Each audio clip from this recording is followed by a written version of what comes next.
Banning same-sex marriage, what about that part? I am in favor of traditional marriage between a man and a woman, and I am perfectly fine with anyone having any sort of voluntary sexual arrangement they seek. That's a different thing from whether the government should attach benefits to that personal relationship. But you think it's a sin to have same-sex marriage? I mean, I'm confused. Are you asking me as a religious Jew what I think about biblically? I'm just asking, is it a sin to be gay? Is it a sin to be gay? I mean, how long do we have here? 2 minutes? I mean, if the basic idea is that sexual orientation is up for government regulation, I'm not in favor of the government regulating the private consenting sexual activity of adults. That is a different thing, once again, from whether the government ought to engage in actual benefits for particular sexual arrangements that adults make. But again, just you to me, is it a sin or not? From a religious Jewish perspective, orientation is not a sin, but activity is. That's also the same perspective of most major religions, so far as I'm aware. Just because we found some receipts, you did say, I think homosexual activity is a sin. Yes, I'm a religious Jew, that's true. I'm sure there's a genetic component You to found me out. Orientation, but the view of all religious people I know has always been that sexual behavior is something that is up to you.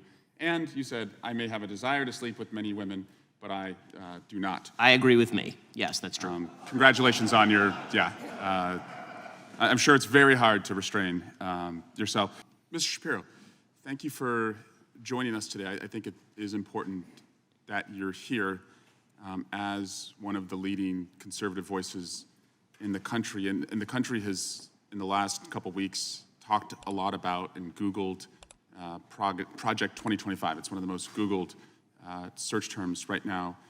And you're not going to get any censorship from me. So I just wanted to know, from your perspective, I think it would help us understand on just like a scale of 0 to 100%, how much do you support Project 2025? I think, like President Trump, I haven't looked all that deeply at Project 2025, but it seems that Democrats on this committee, sort of like Peter Pan and Tinkerbell, if they say Project 2025 enough, their presidential candidate becomes alive again. And so,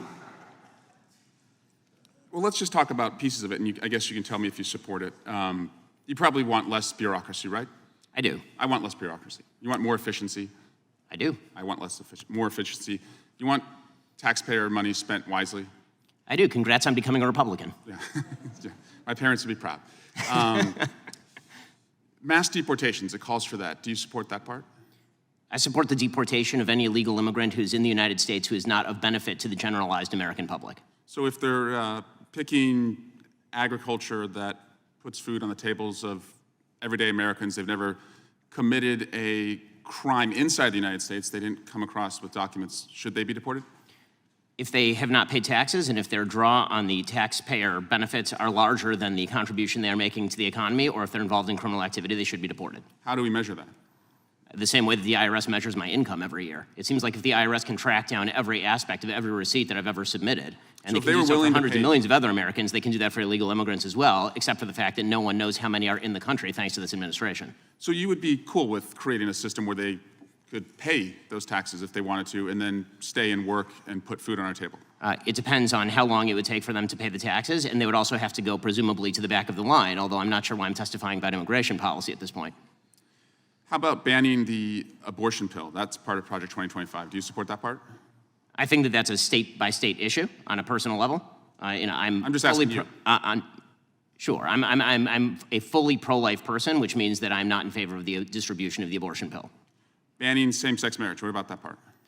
I am in favor of traditional marriage between a man and a woman, and I am perfectly fine with anyone having any sort of voluntary sexual arrangement they seek. That's a different thing from whether the government should attach benefits to that personal relationship. How about cutting Social Security? Do you support that part of 2025? I'm not sure what Project 2025's position on Social Security is. I'm in favor of the restructuring of Social Security along the lines of privatization and lowering and increasing the retirement age, because you, as well as every other congressperson, knows Social Security is going to go bankrupt, and yet everyone seems to have an interest in lying about it for the next decade and a half until we have to take austerity measures or radically increase inflation or taxes. And bans against books about slavery. Do you support that part about? Why would I possibly be in favor of bans about books about slavery? That would be absolutely ridiculous. What I am in favor of is the idea that school libraries should be able to make decisions along the lines of what exactly is appropriate for, say, a 7th grader and whether they ought to be treated to cartoons and genderqueer. That's not quite the same thing. Mr. Chairman, I just want to shift to Alvin Bragg. He was supposed to be here this week, and he's not coming. And Hunter Biden was supposed to testify. Now he's not testifying. We were supposed to have votes on articles of impeachment, and we didn't. And again, we're just wondering, you guys write great press releases, but the payoff seems to never come. And so I guess we will keep waiting, and we'll do hearings like this. And finally, Chairman, you cannot yell fire in a crowded theater, and that's a restriction on speech, as you have recognized before. But you can yell theater in a crowded fire, and you all can continue to do that all you want, and we'll just waste the American people's time. Gentleman's time has expired, and I remind him of the first rule of holes. When you're in one, stop digging. Chair recognizes Ms. Lee for 5 minutes.